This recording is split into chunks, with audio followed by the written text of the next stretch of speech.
Hey dudes, we've got two pieces of business here today. First, GGG dropped patch 327. We're going to quickly run through that, and then we're going to get on to the more important business of talking about how to farm an absolutely obscene amount of 8-mod maps. Genuinely, we're talking about hundreds of maps per hour. So let's get into it, but first be sure to like and subscribe and join the Discord as well. Okay, patch 327C. I think a lot of people maybe were disappointed because they expected the top line to be like, you personally will get a bunch of divine altar whatever rewards, but that didn't happen. But there's a lot of good stuff here. There's an insane amount of new Foulborn uniques. Some of them are really good, some of them are memes, like the Mage Blood one. They've technically buffed the rewards from all of the Breach events, or at least the Breach Hive events, and then the Fortresses. They're better than they were. They definitely are dropping more just in our brief period of testing so far. It's a little weird that they put some walls in the center of the Breach Hive Fortresses, but honestly, it seems like they're easier for a large number of builds. They're basically still free, so whatever. One thing that kind of has slipped under the radar is this ability to vendor 5 womb gifts for a random womb gift in return. I have seen a lot of people just glossing right over that, and we can just kind of show that off. Growing, right?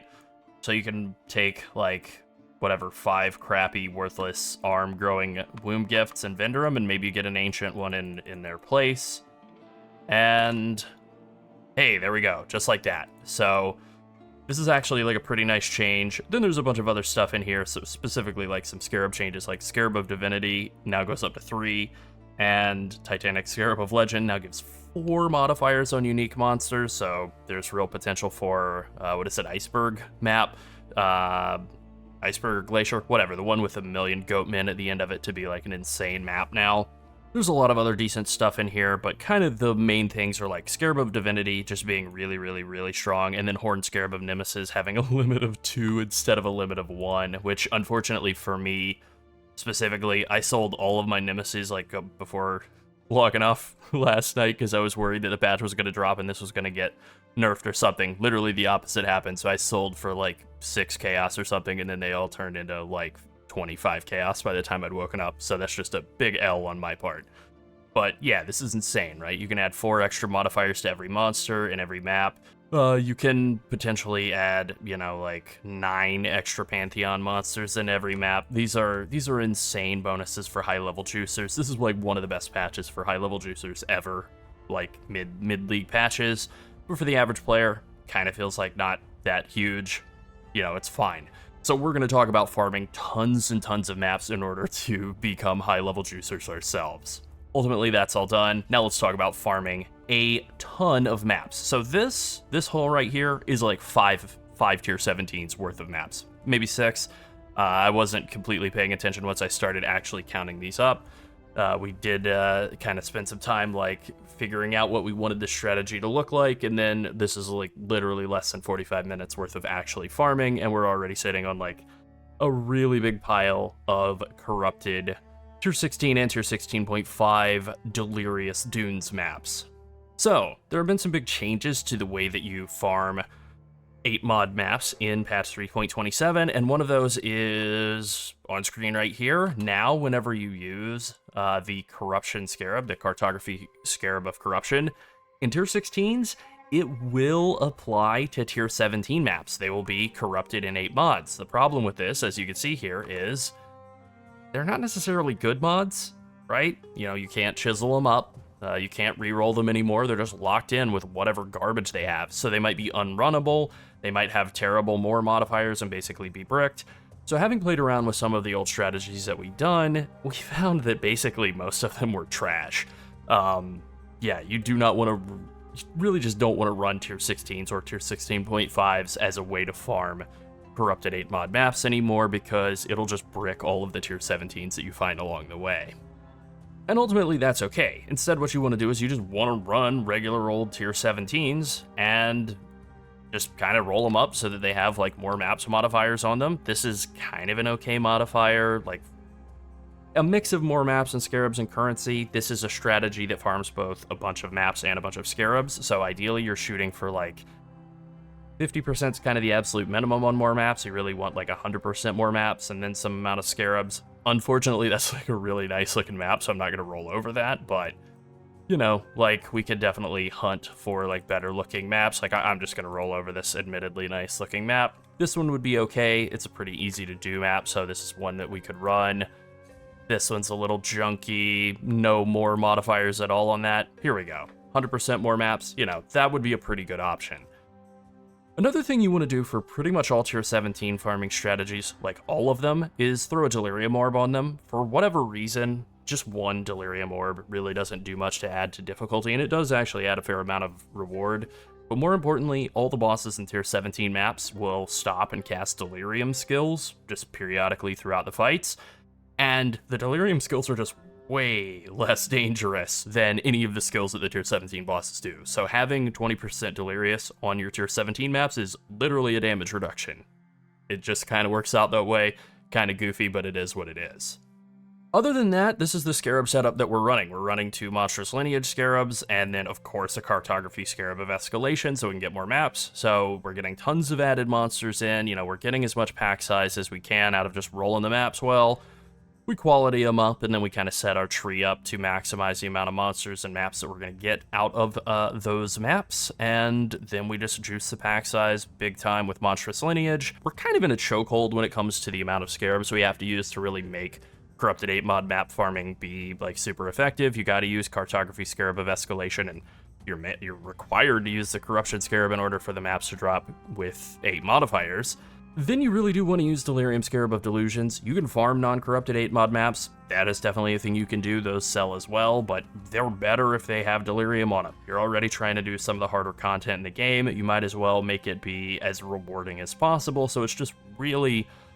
It's a huge mistake to not use Delirium Scarab of Delusions on 99% of 8 mod map farming strategies, so you're doing all 3 of these. That really only leaves you 2 things left over, and Monstrous Lineage is just kind of the best leftover option.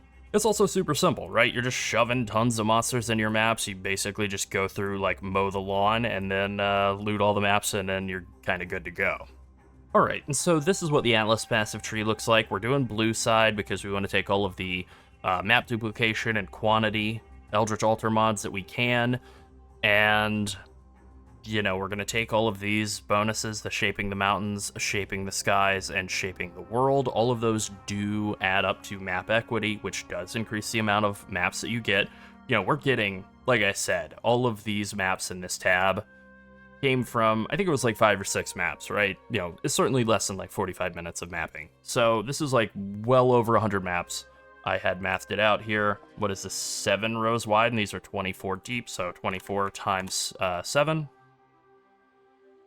168 maps plus some leftovers here.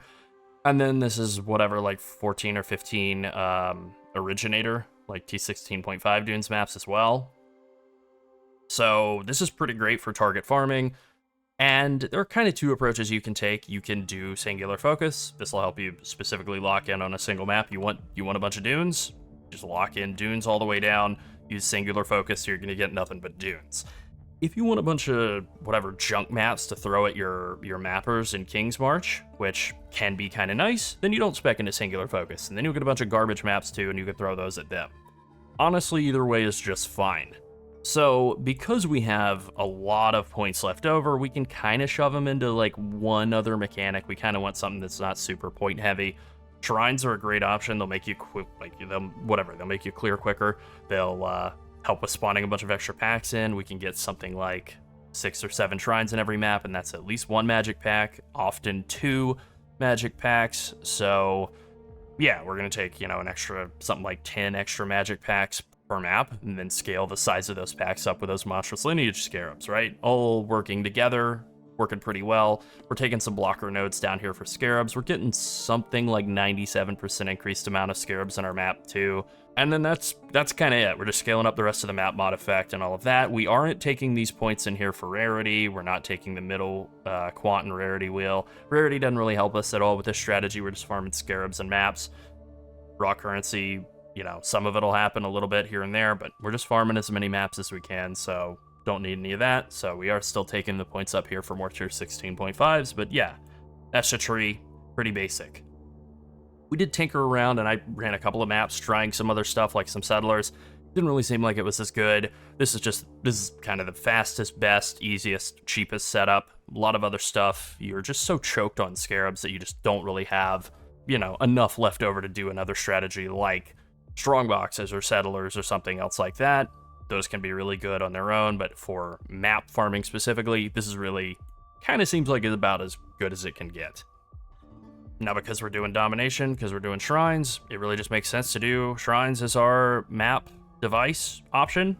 Technically speaking, you can do whatever you want. You can do ambush if you want to get increased chance of ambush Scarabs. That could maybe make sense, but getting more shrines and just flying through the maps faster makes the most sense to us. Quantity could maybe be an option, kind of lazy man's approach, but yeah, shrines make the most sense. Add the most monsters, clear the maps as fast as possible. That's really what it's all about. And then for the big question, once you've done all this, what do you do with the maps? You can sell them to other players, you can run them yourself, you could feed them to King's March guys. You're gonna get a ton of gold out of this, so you're gonna be like full up on being able to run King's March mappers like all day. I was totally tapped out on gold, and just in the course of doing this, farmed up like 600,000 already. So yeah, this will definitely sustain you for all the rest of those farm strategies. It's a pretty basic farm strategy, kind of a foundational strategy for doing everything else, right? You need 8 mod maps to really make any other high-level juicing strategy work, and this is the most efficient way to get as many as possible. Alright, that's kind of it. I know it's super simple, but like, what can I say? It is simple. And so with that, let's end with this question. What movies do you like to watch around this time of year? We spent a bunch of time talking about spooky movies in the run-up to Halloween, but this time between Halloween and Christmas end of the year, we don't really know. Do you just shoot straight ahead to winter holiday movies once spooky season is over? Let us know in the comments. We're kind of trying to get some movie suggestions here. Alright, that's it. Be sure to like and subscribe if you enjoyed the video, and join the Skipping Sleep Studio Discord and become part of our community. And finally, thank you to all of our channel members. If you want to support us and help us make more PoE content, become a channel member or come boost the Discord. Thanks for watching. Bye.